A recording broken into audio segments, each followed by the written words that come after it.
ایک اہم موضوع کے لیے ایک انتہائی محترم شان اور محترم شخصیت کو دعوت دی جا رہی ہے۔ وہ موضوع بھی انتہائی اہم ہے جس کا عنوان ہے دعوت و تربیت، اہمیت اور طریقہ کار، اور اس پر خطاب کے لیے تشریف لا رہے ہیں فضیلت الدکتور مقتدی حسن یاسین الازہری۔ یہاں آپ کے لیے اتنا ہی کہہ دینا کافی ہے کہ اسٹیج پر جتنے بھی علماء کرام تشریف فرما ہیں ان کی اکثریت، سب تو نہیں لیکن ان کی اکثریت مولانا موصوف حفظہ اللہ کی شاگرد ہے، اور مولانا کے صلاحیت کے لیے کہہ دینا کافی ہے کہ الحمدللہ مولانا نے ہندوستان کے علاوہ جامعہ ازہر مصر سے بھی تعلیم حاصل کی، ایم اے کی ڈگری حاصل کی، پھر علی گڑھ مسلم یونیورسٹی سے آپ نے پی ایچ ڈی کیا، اور عربی ادب میں خاص طور سے آپ کا مقام ہے، یہاں تک کہ آپ صدر جمہوریہ ایوارڈ سے نوازے گئے۔ جامعہ سلفیہ بنارس کے آپ ریئیکٹر ہیں، اور ایک زمانے سے دعوت و تبلیغ اور اسی طرح سے تعلیم و تربیت کے میدان میں فعال ہیں۔ آپ نے بہت سی اہم کتابوں کا ترجمہ بھی کیا ہے، اور عربی زبان و ادب کی تاریخ پر آپ کی مستقل کتاب ہے۔ اسی طرح سے آپ نے سیرت کی مشہور کتاب رحمت اللہ عالمین کا عربی میں ترجمہ کیا ہے۔ اسی طریقے سے مولانا اسماعیل محدث گجرانوالا رحمہ اللہ کی کتاب کا جو شاہ ولی اللہ محدث دہلوی کے افکار و خیالات پر ہے اس کا آپ نے ترجمہ فرمایا ہے۔ حقیقت یہ ہے کہ آپ کا تعارف ہم کر بھی نہیں سکتے اور وقت بھی اس بات کی اجازت نہیں دیتا، بس ہم مولانا سے اتنی سی گزارش کرتے ہیں، تیرے سینے میں پوشیدہ ہے راز زندگی کہہ دے، تیرے سینے میں پوشیدہ ہے راز زندگی کہہ دے، مسلمان سے حدیث سوز و ساز زندگی کہہ دے، ضمیر لالہ سے روشن چراغ آرزو کر دے، ضمیر لالہ سے روشن چراغ آرزو کر دے، چمن کے ذرے ذرے کو شہید جستجو کر دے، میری مراد فضیلت الدکتور مقتدی یاسین الازہری حفظہ اللہ۔ سب کے بزرگ اور جماعت اہل حدیث کے محترم معزز اور اس کو نشت ثانیہ دینے والے مولانا مختار احمد ندوی صاحب، مرکزی جمعیت اہل حدیث کے ناظم اعلیٰ مولانا اصغر علی صاحب، اور میرے رفیق سفر محترم ڈاکٹر رضا اللہ صاحب، یہاں جمعیت اہل حدیث کے امیر یعنی صوبائی جمعیت اہل حدیث بمبئی عظمیٰ کے امیر اور ناظم اعلیٰ، اور وہ بہت سے حضرات اور وہ بہت سے بھائی جن کا میں نام نہیں لے پا رہا ہوں، اور یہاں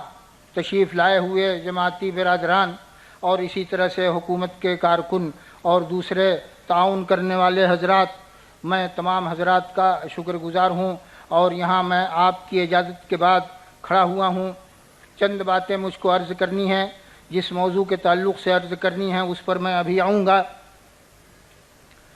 میں نے بمبئی کے تعلق سے اور ملک کے تعلق سے جماعت اہل حدیث کی جو تاریخ ابھی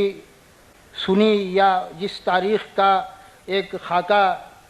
یہاں پیش کیا گیا، اور ہمارے محترم ناظم صاحب نے جو علامہ اقبال کا شعر بھی آپ لوگوں کے گوش گزار کیا کہ نگہ بلند سخن دل نواز و جاں پرسوز، اس سلسلے میں میں ایک چھوٹی سی بات عرض کرنا چاہتا ہوں۔ وہ یہ ہے کہ آدمی جب اپنوں کو دیکھتا ہے اور اس کی بات سننے والے اور اس کی بات پر کان دھرنے والے لوگ ہوتے ہیں تو اس کے دل میں جذبات کا ایک ابال ہوتا ہے، اور وہ کچھ کہنا چاہتا ہے، وہ اپنی بے بسی کو اور اپنی خدمات کو دونوں کو سامنے لے آنا چاہتا ہے۔ اموی دور کا شاعر فرزدق کہتا ہے کہ اولئک آبائی فجئنی بمثلہم اذا جمعتنا یا جریر المجامع، کہ یہ ہمارے آباء و اجداد ہیں، اگر کوئی ان کے جیسا پیش کر سکتا ہو تو اسے پیش کرنا چاہیے۔ کب؟ جب اکٹھا ہوں لوگ اور جب مجلسیں جمیں۔ یہاں پر اس کا آہنگ ذرا بلند ہے اور اس نے کچھ اپنے کارناموں کی طرف اشارہ کیا ہے، لیکن میرے بھائیوں ہمارا دل ایک اور احساس بھی رکھتا ہے، وہ علامہ اقبال کے اس سے پہلے والے شعر میں ہے۔ آج ملک کے اندر اور ملک کے باہر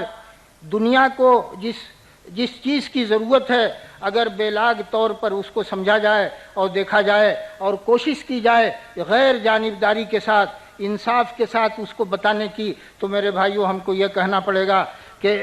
نشان راہ دکھاتے تھے جو ستاروں کو، نشان راہ دکھاتے تھے جو ستاروں کو، ترس گئے ہیں کسی مرد راہ داں کے لیے۔ تو آج میرے بھائیوں ہمارے سامنے اس بات کا فقدان ہے۔ علامہ اقبال ہی کا ایک اور شعر نظر کر کے میں اپنی بات کو آگے بڑھاؤں گا۔ علامہ اقبال کہتے ہیں اپنے ایک دوسرے شعر میں، کہتے ہیں کہ عشق کی تیغ جگردار عشق کی تیغ جگردار اڑا لی کس نے، عشق کی تیغ جگردار اڑا لی کس نے، علم کے ہاتھ میں خالی ہے نعام ساقی۔ تو میری گزارش یہ ہے کہ یہ تصویر کا جو ایک رخ آپ کے سامنے تاریخ کی صورت میں پیش کیا گیا، یہ بڑا اہم ہے اور قابل قدر ہے، اور جن حضرات نے ان کے اندر رنگ بھرے ہیں وہ ہم لوگوں کی سب کی دعاؤں کے مستحق ہیں، بہترین مستحق ہیں، اور ہمارا یہ فرض ہے کہ ہم ان کے لیے دعا کریں۔ ربنا اغفر لنا ولاخواننا الذین سبقونا بالایمان ولا تجعل فی قلوبنا غلا للذین آمنوا ربنا انک رؤوف رحیم۔ یہ میرے بھائیو قرآن کی دعا ہے، اور اس میں یہ بتایا گیا ہے کہ جو لوگ ایمان کے ساتھ اور عمل صالح کے ساتھ اس دنیا سے گزرے، وہ ان کا ہمارے اوپر حق ہے، اور ہمارا یہ فرض ہے کہ ہم ان کے لیے دعائے خیر کریں، اور جو خدمت انہوں نے علم کی، دین کی، سچائی کی، حقانیت کی ادا کی ہے، اس کے لیے ان کے سامنے ہم خراج تحسین پیش کریں۔ یہ میرے بھائیوں بڑا اہم مسئلہ ہے، ہم لوگوں کو اس کو سوچنا چاہیے۔ اب اس کے بعد میں اپنے موضوع کی طرف آ رہا ہوں۔ آپ نے سنا میرے اس خطاب کا جو عنوان ہے کہ دعوت و تربیت، اہمیت اور طریقہ کار۔ میں آپ کے سامنے سب سے پہلے یہ معذرت کر دوں کہ یہ ایک وسیع خطاب ہے، موضوع ہے، ایک عظیم موضوع ہے، اور میں جیسا خاکسار اور ناچیز، حقیر و فقیر انسان میں اس کا حق نہیں ادا کر سکتا۔ بس میری کوشش یہ ہوگی کہ میں آپ کے سامنے ان اپنے تاثرات کو پیش کروں جو تاثرات اس سلسلے میں مجھ کو حاصل ہوئے ہیں، یعنی علم کی جو باریکیاں ہیں دعوت کے تعلق سے یا تربیت کے تعلق سے، کتاب و سنت کے تعلق سے، میرے بھائیوں وہ تمام چیزیں میں آپ کے سامنے پیش نہیں کر سکتا۔ اس کے لیے علماء کرام ہیں، وہ آپ کو تفصیل سے بتائیں گے۔ میں صرف چند اپنے تاثرات آپ کے سامنے رکھنا چاہتا ہوں۔ سب سے پہلے میں آپ کے سامنے ایک چھوٹا سا تاثر میں بمبئی شہر پر بھی دینا چاہتا ہوں، اگرچہ بمبئی شہر پر اور اس کی دینی تاریخ پر آپ کے سامنے ایک اچھا تبصرہ آ چکا ہے، ایک اچھا تاثر آ چکا ہے، اور تاریخ کی ایک بہت روشن کڑی آپ کے سامنے رکھی گئی ہے، میں اس کی قدر کرتا ہوں۔ لیکن میرے بھائیوں میری یہ بھی گزارش ہے کہ یہ عروس البلاد اور تجارتی مرکز بمبئی کا آپ اگر اس کی باہر کی سڑک کی زندگی کو دیکھیں تو آپ کو نظر آئے گا کہ انسان کسی چیز میں، کسی تلاش میں سرگرداں ہے، انسان کسی چیز کو ڈھونڈ رہا ہے اور کسی چیز کے لیے وہ وارفتہ ہے۔ میں یہ عرض کرنا چاہتا تھا کہ یہ وارفتگی مسلمانوں کو اور پوری انسانیت کو اس دین کے ساتھ ہونی چاہیے میرے بھائیوں، جس دین کے لیے یہ اور جس دین کے تعارف کے لیے اور جس دین کی تعلیمات کو بتانے کے لیے یہ دین رحمت کانفرنس منعقد کی گئی ہے۔ ہمیں اگر غور سے دیکھا جائے تو میرے بھائیوں سب سے بڑی ضرورت اس بات کی ہے کہ یہ بمبئی جس نے لوگوں کو ثقافتی اور تجارتی اور اقتصادی اور اسی طرح سے فکری اور ادبی غذا فراہم کی ہے، اسی طرح سے میرے بھائیوں یہاں یہ سرزمین لوگوں کو دینی رہنمائی بھی فراہم کرے، اور یہاں سے کتاب و سنت کی دعوت ایسے اسلوب میں پیش کی جائے کہ زمانہ جو ہم لوگوں کو کچھ اور سمجھ رہا ہے اور جو ہم لوگوں کے ساتھ کسی اور طرح کے برتاؤ کی بات سوچ رہا ہے اور جو ہم لوگوں کی خدمات کا اعتراف نہیں کر رہا ہے، میرے بھائیوں وہ تمام چیزیں بدلنی چاہیے، یہ بدلنی چاہیے۔ یہ غلط فہمی کہاں سے پیدا ہوئی ہے اس پر دوسرے بھی سوچیں اور ہم لوگوں کو بھی سوچنے کی ضرورت ہے کہ جس دین کو اللہ تعالیٰ نے وَنُنَزِّلُ مِنَ الْقُرْآنِ مَا هُوَ شِفَاءٌ وَرَحْمَةٌ لِّلْمُؤْمِنِينَ، جس دین کو اللہ تعالیٰ نے شفا اور رحمت بنا کر کے دنیا کے سامنے پیش کیا تھا، اور جس کی ایک تاریخ ہے اور جس کا ایک ماضی ہے، اس دین کے سلسلے میں اس طرح کی غلط فہمی کیوں پیدا کی جا رہی ہے؟ یہ میرے بھائیوں ایک لمحہ فکریہ ہے جو دوسروں کے لیے سوچنے کی چیز ضرور ہے، لیکن اس سے زیادہ مسلمانوں کے لیے سوچنے کی ضرورت ہے۔ آپ کے سامنے ایک کسی ہینڈ بل کا تذکرہ آیا، میرے بھائیوں مسلمانوں کو اپنے حالات کا جائزہ لے کر اور اس ملک میں اپنی صورتحال کا جائزہ لے کر کے یہ سوچنا چاہیے کہ اب ہمارے لیے کرنے کا کون سا کام ہے۔ میں آپ کے سامنے یہ عرض کر رہا تھا کہ بمبئی کا یہ شہر ایک تجارتی اور اقتصادی شہر ہونے کے ساتھ ساتھ میرے بھائیوں یہ دین کا اور سلفی دعوت کا اور صحیح عقیدہ توحید کا اور صحیح اتباع سنت کا شہر بھی ہونا چاہیے، اور اس کے چپے چپے سے اور اس کی ہر سرگرمی سے ایک ایسی جوت اور ایک ایسی روشنی پھوٹنی چاہیے کہ مسلمانوں کو لوگ پہچاننے میں اس روشنی سے مدد لیں۔ میں آپ کے سامنے یہ عرض کرنا چاہتا ہوں کہ دعوت کا جو مسئلہ، دعوت کا جو موضوع آپ نے اس ناچیز کو دیا ہے، اس موضوع پر جامعہ سلفیہ نے 1980 میں ایک کانفرنس منعقد کی تھی۔ ہمارے محترم مولانا مختار احمد صاحب ندوی حفظہ اللہ کا اس کانفرنس کے سلسلے میں اہم کردار تھا، موصوف موجود تھے، اور اس کانفرنس کے موقع پر سب سے پہلے امام حرم شیخ محمد بن عبداللہ السبیل حفظہ اللہ ہندوستان پہلی مرتبہ تشریف لائے تھے، اور اس کانفرنس میں انہوں نے شرکت فرمائی تھی۔ اس کانفرنس کا موضوع میرے بھائیوں دعوت و تبلیغ رکھا گیا تھا، دعوت و تعلیم رکھا گیا تھا۔ کیوں؟ اس لیے کہ یہ ایک ایسا موضوع ہے میرے بھائیوں کہ مسلمان کبھی اس موضوع سے بے نیاز نہیں ہو سکتا۔ اگر غور سے دیکھا جائے تو اسی موضوع کے مسائل اور اسی موضوع کے تقاضے نہ پورا کرنے کی وجہ سے یہ جو موجود صورتحال ہے وہ ہمارے سامنے ہے۔ جماعت اہل حدیث نے ہمیشہ اس پر جو کچھ بھی میسر ہو سکا ہے وہ اس نے کام کیا ہے، اور وہ کانفرنس اس نے اپنی کوششوں سے جس حد تک جتنی بھی کوشش کی جا سکتی تھی، اس کانفرنس کے خاکوں میں جس طرح سے رنگ بھرا جا سکتا تھا، اس وقت کے لوگوں نے بزرگوں نے رنگ بھرا تھا۔ اسی موقع پر ایک تعلیم کانفرنس اور ایک جو ہے تدریب المعلمین، کلیت المعلمین کی تجویزیں بھی پاس ہوئی تھیں۔ یہ سب میرے بھائیوں جماعت اہل حدیث کے کرنے کے کام ہیں، جماعت اہل حدیث کے نہیں۔ اگر آپ مجھ کو اجازت دیجئے تو میں وسعت دے کر کے یہ کہتا ہوں کہ یہ سب مسلمانوں کے کرنے کے کام ہیں۔ ہم نے جو تفریق کا ایک ماحول اور مزاج بنایا ہے میرے بھائیوں، اسلام کی تعریف، اسلام کا تعارف اور اسلام کی تاریخ لکھنے کے سلسلے میں ہم کو ایک بار پھر نظر ثانی کرنی چاہیے کہ صحیح عقیدے کو اور صحیح دین کو اور صحیح کتاب و سنت کی تعلیمات کو پیش کرنے کے لیے اگر ہمارا یہی اسلوب رہا تو یہ زمانہ ہمارا ساتھ نہ دے سکے گا۔ زمانے کا تیور اور زمانے کا رویہ بڑا عجیب سا دوسرا ہو گیا ہے، اور مادیت کا غلبہ ہے، مغربی تہذیب کا غلبہ ہے، اور اس کے بعد پھر اسی طرح سے اس بات کا غلبہ ہے کہ لوگ اپنی مادہ پرستی کے ساتھ ساتھ مفاد پرستی کی طرف آ گئے ہیں، اور طرح طرح کی بیماریاں اور طرح طرح کی خرابیاں ملک کے رہنماؤں کے اندر پیدا ہو گئی ہیں۔ تو میرے بھائیوں اس بات کی ضرورت ہے کہ دعوت کے تعلق سے اور اسلام کے تعارف کے تعلق سے اور نئی نسل کی تربیت کے تعلق سے ہم ان تمام مسائل کو اپنے ذہن میں رکھیں۔ میں آپ کے سامنے یہ عرض کرنا چاہتا تھا کہ دعوت کے سلسلے میں نبی اکرم صلی اللہ علیہ وسلم کی پوری زندگی آپ اپنے سامنے رکھیے۔ نبی اکرم صلی اللہ علیہ وسلم نے ایک حدیث کے اندر مثال بیان فرمائی تھی۔ ایک حدیث کے اندر آپ نے مثال بیان فرمائی تھی کہ مثلی کمثل رجل استوقد نارا فلما اضاءت ما حولها جعل الفراش وهذه الدواب التي تقع في النار يقعن فيها وجعل يحجزهن فيغلبنه وَأَنَا آخِذٌ بِحُجَزِكُمْ عَنِ النَّارِ وَأَنْتُمْ تَقَّحَمُونَ فِيهَا۔ نبی اکرم صلی اللہ علیہ وسلم نے ایک پاکیزہ مثال کے ذریعے سے یہ ایک اپنی مثال اور ایک دائی کی مثال اس دور میں اور ہمیشہ کیسی ہونی چاہیے وہ آپ نے بتائی تھی۔ آپ نے فرمایا کہ میری مثال اس آدمی جیسی ہے کہ جس نے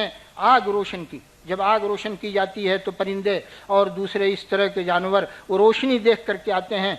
نبی اکرم صلی اللہ علیہ وسلم فرماتے ہیں کہ وہ آدمی یہ کوشش کرتا ہے کہ یہ پرندے اس آگ میں نہ جائیں، یہ پرندے اس آگ میں نہ جائیں، اور وہ ان کو ہٹانے کی کوشش کرتا ہے، لیکن فَيَغْلِبْنَهُ وَفَيَقَعْنَ فِيهَا، لیکن وہ اس کے بس سے باہر ہے۔ وہ تمام کے تمام پرندے اس آگ میں وہ تمام کے تمام پروانے اس آگ میں چلے جاتے ہیں۔ نبی اکرم صلی اللہ علیہ وسلم نے فرمایا انا آخذ بحجوزکم عن النار وانتم تقحمون فیہا۔ میری مثال اسی طرح سے ہے، میں تم کو برائی سے روک رہا ہوں، غلط راستے کی طرف جانے سے میں روک رہا ہوں، وہ تم اس آواز کو نہ سن کر کے تم تقحمون فیہا، اس آگ کی طرف تم بڑھ رہے ہو اور اس میں داخل ہونے کی کوشش کر رہے ہو۔ اس تشبیہ سے میرے بھائیوں آپ اندازہ لگائیے کہ ماحول کا کس طرح سے مقابلہ کرنے کی ضرورت ہے ایک داعی کو، اور کس طرح سے اس کی مخالفت ہو سکتی ہے، اور کس طرح سے اس کے سامنے رکاوٹیں پیدا کی جا سکتی ہیں، اور کس طرح سے اس کے سامنے مایوس کن ماحول ہو سکتا ہے۔ یہ تمام چیزیں میرے بھائیوں ایک داعی کو اپنے پیش نظر رکھنا چاہیے۔ بات میں عرض کرنا چاہتا ہوں تربیت کے تعلق سے، اس کا ایک جز میری گفتگو کا ایک جز تربیت بھی رکھا گیا ہے۔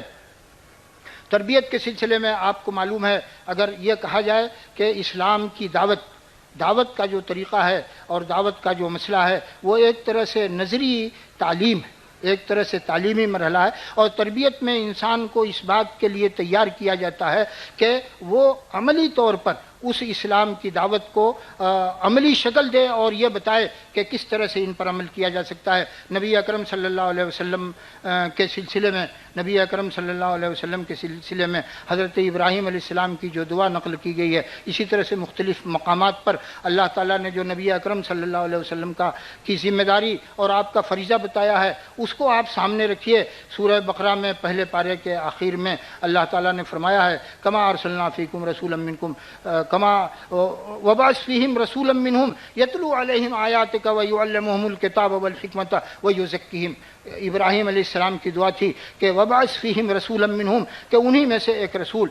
ربنا وجعلنا مسلمین لک ومن ذریتنا امتا مسلمۃ لک، امت کے لیے، ایک امت مسلمہ کے لیے ابراہیم علیہ السلام نے دعا فرمائی۔ اس کے بعد نبی اکرم صلی اللہ علیہ وسلم کی بعثت کے لیے دعا فرمائی، وبعث فیہم رسولا منہم یتلو علیہم آیاتک ویعلمہم الکتاب والحکمۃ، کہ اے اللہ تو ایک رسول انہی میں سے مبعوث فرما، وبعث فیہم رسولا منہم یتلو علیہم آیاتک، جو تو تیری آیتیں پڑھ کر کے ان کو سنائے، یتلو علیہم آیاتک ویعلمہم الکتاب والحکمۃ، اور ان کو کتاب اور حکمت کی تعلیم دے، ویزکیہم انک انت العزیز الحکیم، اور ان کا تزکیہ کرے۔ میرے بھائیوں، اس کے مضمرات پر، اس آیت کی تفصیلات پر اگر آپ غور کریں اور نبی اکرم صلی اللہ علیہ وسلم کی زندگی کو آپ دیکھیں تو آپ کو نظر آئے گا کہ تربیت کی اسلام میں کیا اہمیت ہے۔ آپ کو یہ معلوم ہے کہ اسلام میں نے علم کے ساتھ ساتھ عمل پر زور دیا ہے، اور اسی لیے نبی اکرم صلی اللہ علیہ وسلم کی ذات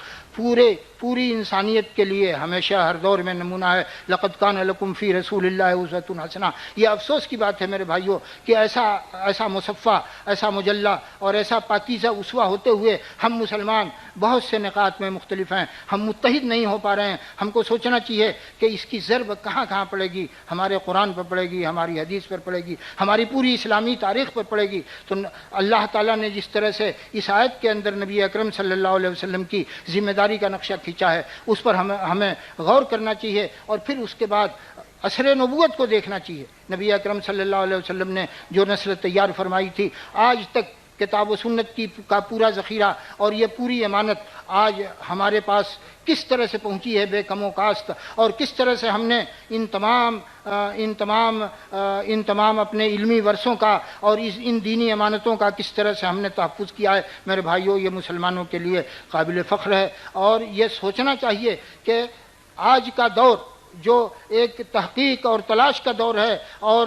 اسی طرح سے علمی ترقی کا اور جستجو کا دور ہے، میرے بھائیوں، وہ بہت سے پردے اب ہٹ چکے ہیں، اور لوگ کچھ ڈھونڈ رہے ہیں، کسی چیز کی ان کو تلاش ہے، وہ ہدایت اور وہ تعلیم اور وہ علاج جس کے لیے اس وقت پوری انسانیت پریشان ہے، میرے بھائیوں، اس کو ہم لوگوں کو دوسروں کے سامنے لانا چاہیے، اور اس بات کی کوشش کرنا چاہیے کہ یہ دعوت اور یہ تبلیغ کسی محدود دور کے اندر، کسی محدود علاقے کے اندر، کسی محدود فرقے کے اندر اور کسی خاص جذبے سے متاثر نہ رہے۔ میرے بھائیوں، یہ عالمی دعوت ہے۔ ہم کو اس بات پر فخر ہے کہ اسلام کا پیغام عالمی پیغام ہے۔ نبی اکرم صلی اللہ علیہ وسلم کے بارے میں اللہ تعالیٰ نے فرمایا ہے کہ وَمَا أَرْسَلْنَاكَ إِلَّا رَحْمَةً لِّلْعَالَمِينَ، پوری انسانیت کے لیے، پوری انسانی دنیا کے لیے، اس پورے کائنات کے لیے، جن و انس کے لیے اللہ تعالیٰ نے نبی اکرم صلی اللہ علیہ وسلم کو مبعوث فرمایا ہے۔ اس دعوت کو ہم اپنی تبلیغ کے ذریعے سے اور اپنے مدارس کے ذریعے سے، اور آپ کو یہ معلوم ہے تربیت کے میدان میں کہ نبی اکرم صلی اللہ علیہ وسلم کو اللہ تعالیٰ نے جو اسوہ قرار دیا ہے، تو وہ کیوں قرار دیا ہے؟ اسی طرح کا اسوہ میرے بھائیوں، جس کو قدوہ، تربیت بالقدوہ کہا جاتا ہے، اسی طرح کا اسوہ ہر داعی کو بننا چاہیے، اسی طرح کا قدوہ، اسی طرح کا نمونہ ہر داعی کو ہونا چاہیے۔ میرے بھائیوں، یہ جو آج اسلام کے خلاف زبان کھولی جا رہی ہے، یہ مسلمانوں کو بھی دیکھ کر کے، یعنی اس کے پیچھے کچھ عناصر تو ایسے ہیں اور کچھ جذبات ایسے ہیں جن کا شر و فساد سے تعلق ہے، وہ ایک الگ بات ہے۔ لیکن ایک سبب میرے بھائیوں اس کا یہ بھی ہے کہ جو روشنی ہمارے پاس ہے، اس روشنی سے ہماری زندگی خالی ہے، تو ہم کو دنیا کے سامنے ایک ایسا نمونہ پیش کرنا چاہیے کہ جو فکر میں میرے بھائیوں، فکر میں، عمل میں اور عام برتاؤ میں اپنوں کے ساتھ، دوسروں کے ساتھ، یہ تمام میرے بھائیوں وہ نکات ہیں جن کے اوپر ہم غور کر کے ہم وہ راہ متعین کر سکتے ہیں جو آج کے دور میں دعوت و تبلیغ کی راہ ہے۔ لیکن میں یہ بات ضرور عرض کرنا چاہوں گا کہ میرے بھائیوں، اب تک ہمارے اسلاف نے جس طریقے سے دعوت کو پھیلایا ہے اور خطبات کے ذریعے سے، تقریروں کے ذریعے سے، مدارس کے ذریعے سے، وہ میرے بھائیوں آج کے دور میں وہ غیر مؤثر نہیں ہے یا بے فائدہ نہیں ہے۔ ہمیں اس بات کی کوشش کرنا چاہیے کہ ان چیزوں کے اندر اور ان وسائل کے اندر، ان ذرائع کے اندر ہم ایک ایسی روح پھونکیں اپنے اخلاص کی اور پہم محنت اور عمل کی کہ میرے بھائیوں دنیا ہم کو سمجھنے کی کوشش کرے، اور جو تاریکی پھیلتی جا رہی ہے، جو تاریکی بڑھتی جا رہی ہے، وہ تاریکی چھٹے۔ کتاب انزلناہ الیک لتخرج الناس من الظلمات الی النور، کتاب اور اسلام کا پیغام اور اسلام کی دعوت دنیا کے اندر اسی لیے آئی تھی کہ جو روشنی اللہ تعالیٰ نے بھیجی ہے وہ روشنی پوری دنیا میں پھیلے اور دنیا کے لوگ اس سے رہنمائی حاصل کریں اور اس کتاب و سنت کو سمجھیں۔ یہ میرے بھائیوں خوشی کی بات ہے کہ آج کے دور میں ہمارے سامنے قرآن کریم کے تراجم موجود ہیں، حدیث کی کتابوں کے تراجم موجود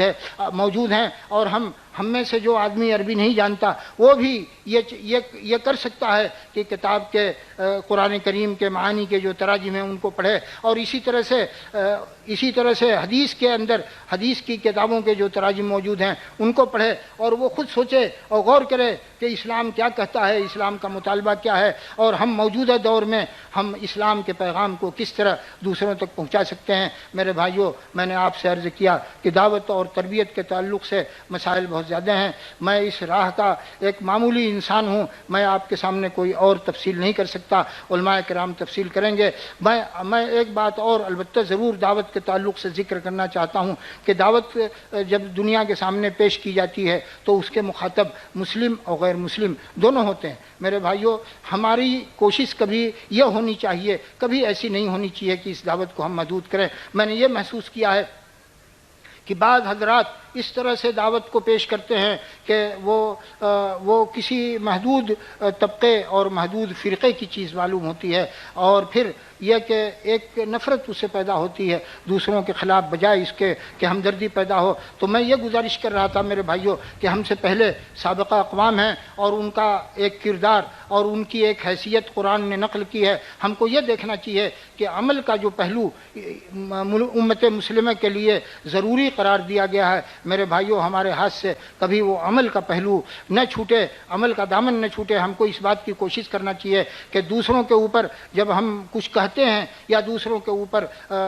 تنقید کرتے ہیں تو ہمیں اس بات کی کوشش کرنی چاہیے میرے بھائیوں کہ ہم اپنے اندر سے ان خوبیوں کو، ان خرابیوں کو دور کر کے اور عمل کی خوبیوں کو اپنے اندر سموئیں۔ ایسا نہ ہو کہ ہمارا دامن عمل سے خالی ہو، جس طرح سے دوسری قومیں بے عملی کے مرض میں مبتلا ہوئیں اور انہوں نے طرح طرح کے دعوے کیے اور طرح طرح کی تعلیاں دنیا کے سامنے پیش کی۔ میرے بھائیوں، اسلام اس کی اصلاح کے لیے آیا ہے، اس لیے ہمیں اس بات کی کوشش کرنا چاہیے کہ ہماری جو دعوت ہے اور ہمارا عمل جو ہے دونوں کے اندر ایک توافق ہونا چاہیے، ایک تطبیق ہونا چاہیے، اور یہ کوشش ہونا چاہیے کہ یہ پیغام عملی صورت میں بھی، نظری صورت کے ساتھ ساتھ عملی صورت میں بھی دنیا کے سامنے پہنچے۔ اور یہ جو جماعت اہل حدیث کی دعوت ہے، جن حضرات نے یہ کوشش کی ہے اور یہ اسٹیج سجایا ہے اور لوگوں کے سامنے یہ موقع رکھا ہے، میں ان تمام حضرات کا شکریہ ادا کرتا ہوں، اور یہ بہت خوشی کی بات ہے، اور میں یہ تمنا کرتا ہوں کہ اس طرح کی مجلسیں اور اس طرح کے مواقع دوسروں کے سامنے ہمیشہ لائے جائیں، اور اس بات کی کوشش کی جائے کہ جو غلط فہمیاں درمیان کے اندر ہیں، چاہے وہ کلمہ پڑھنے والے لوگ ہوں یا کلمہ نہ پڑھنے والے، یعنی امت دعوت اور امت اجابت دونوں کو میرے بھائیوں ہمارا خطاب یکساں ہونا چاہیے، اور ان